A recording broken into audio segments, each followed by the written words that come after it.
Halo badminton lovers, kembali bersama saya Nurul Hamami dan Smash Gitulah TV. Bagaimana kabar kalian semua? Saya kira dalam keadaan sehat walafiat dan bisa melaksanakan aktivitas sebagaimana mestinya. Badminton lovers, pada pekan ini tidak ada turnamen. Setelah 3 pekan berturut-turut ke belakang, kita disuguhi oleh turnamen Korea Open, Japan Open, kemudian Australia Open.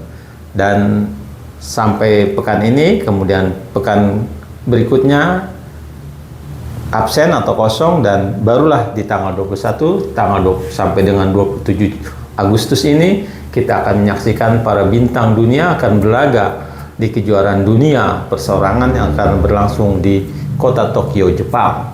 Dan kita harapkan ada pemain-pemain kita yang bisa meraih gelar juara di kejuaraan tersebut. Lalu bagaimana dengan 3 turnamen terakhir kita? Kalau tidak kita katakan jeblok, apalagi karena tak satu pun dari 3 turnamen, artinya ada 15 gelar yang diperebutkan di sana, tak satu pun berhasil diraih oleh kontingen merah putih atau atlet-atlet Indonesia atau para pebulu tangkis kita, baik itu pemain-pemain yang turun atas nama pelatnas dan pemain-pemain yang turun atas nama klub masing-masing. Kita lihat dari 15 gelar yang diperebutkan, kita hanya berhasil menempatkan 2 finalis saja, yakni di Korea Open dan di Jepang Open.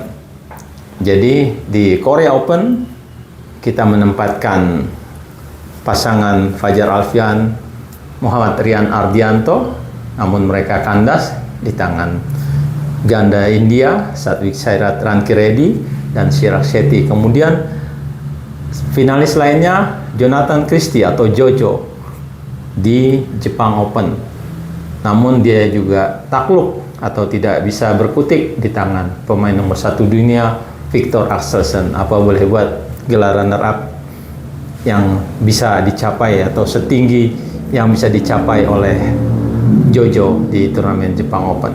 Kemudian kita juga hanya bisa menempatkan 2 semifinalis dari 3 turnamen tersebut, yakni Fajar sendiri, Fajar dan Rian maksud saya, di kejuaraan Japan Open, dan juga Gregoria Mariska Tunjung di turnamen yang sama. Dan ada 6 quarter finalis ya yang bisa ditempatkan atau bisa dicapai oleh para pemain Indonesia, yakni dari Ginting, Anthony Sinusuka Ginting, kemudian Fajar Rian, kemudian ada Pramudia dengan Yeremia, dan pasangan ganda campuran Rino Privaldi, Pita Hening Tias Mentari, kemudian ada juga Muhammad Ahsan Hendra Setiawan, dan juga pasangan ganda putri Ana dan Tiwi atau Febriana dan Amalia Cahaya Pratiwi. 4 diperoleh di Jepang Open, maksud saya 4 diperoleh di Australia Open dan 2 di Jepang Open atau Japan Open. Nah, kalau kita lihat memang dengan ketiadaan gelar yang berhasil diraih oleh pemain-pemain kita, ya bolehlah kita katakan kita gagal total. Kenapa? Ya, satu pun tidak berhasil kita raih. Ini harus menjadi perhatian serius bidang pembinaan PBPBSI. Jadi selain itu juga harus menjadi perhatian serius dari para pelatih, baik di sektor tunggal putra maupun tunggal putri, ganda putra, ganda putri, dan ganda campuran. Mengapa kita tidak bisa menggondol satupun gelar dari 3 turnamen tersebut? Bahkan tidak ada satupun yang lolos atau tembus sampai babak semifinal di turnamen terakhir di Australia Open. Jadi ini harus menjadi tanda tanya besar, dan tentu saja harus dijawab oleh para pelatih kita, bukan hanya para pemain. Saya kira kalau para pemain, kualitas mereka sudah cukup mumpuni ya. Pemain-pemain kita adalah pemain-pemain yang kelas dunia di nomor ganda putra, tunggal putra, kemudian tunggal putri. Kita pemain-pemain kita dan juga ganda putri pemain kita semuanya masih ada yang berada di 10 besar dunia. Ini artinya sebetulnya mereka cukup punya peluang besar untuk merebut gelar di turnamen-turnamen yang diadakan atau yang mereka ikuti. Nah, kenapa? Kali ini saya kira pertanyaannya harus kita tujukan kepada tim pelatih dan juga tim pembinaan PBPSI Rioni Mainaki. Kenapa?